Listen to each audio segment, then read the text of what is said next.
என்றும் நான் செல்ல மாட்டேன். கிறிஸ்துவுக்குள் பிரியமானவர்களே, My beloved friends in Christ, உங்கள் யாவரையும் ஆண்டவரும் இரட்சகருமாகிய இயேசு கிறிஸ்துவின் அன்பின் நாமத்தினால் I greet you in the name of our Lord Jesus Christ. உங்களை வாழ்த்தி வரவேற்கிறேன். I greet you and welcome you. ஒவ்வொரு நாளும் நீங்கள் கொடுக்கக்கூடிய இந்த அன்புக்காக நன்றி செலுத்துகிறேன். I thank you for sending your wishes and your love every day.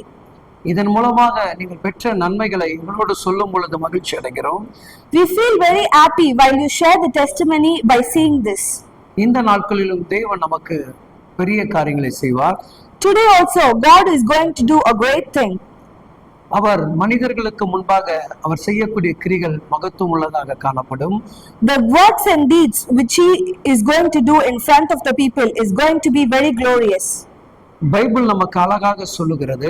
The Bible clearly says, சங்கீதம் 66:5 இவ்விதமாக சொல்லப்படுகிறது. Psalm chapter 66 verse 5 says, தேவனுடைய செய்கைகளை வந்து பாருங்கள், அவர் மனுபுத்திரிடத்தில் நடப்பிக்கும் கிரையில் பயங்கரமானவர். Come and see what God has done. He is awesome in his deeds towards the children of man. வாருங்கள், தேவனிடத்தில் வாருங்கள். Come between the Lord. வந்துதான் பாருங்கள். Please come and see.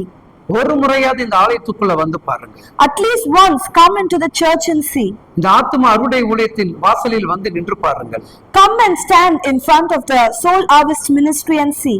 ஒருவேளை மரகதமலை நடக்கிற கூட்டத்தில் வந்து பாருங்கள். Maybe come and watch in the marriage hall where all the meetings have been done. ஒருவேளை செவ்வாய்க்கிழமை நடக்கக்கூடிய விடுதலை கூட்டத்துக்கு வந்து பாருங்கள். Maybe come and see the healing service which is happening. உங்கள் சொந்த பந்தங்களுக்கு முன்பாக அவர் செய்யக்கூடிய கிருபை மிகவும் பெரிதாக இருக்கும். The wondrous and marvelous things which he is going to do in front of your relatives is going to be very big. மிகப்பெரிய விடுதலையை தேவன் கட்டளையிடுவார். He is going to give a very great reward. ஒரே ஒரு முறை வாருங்கள் என் sister brother.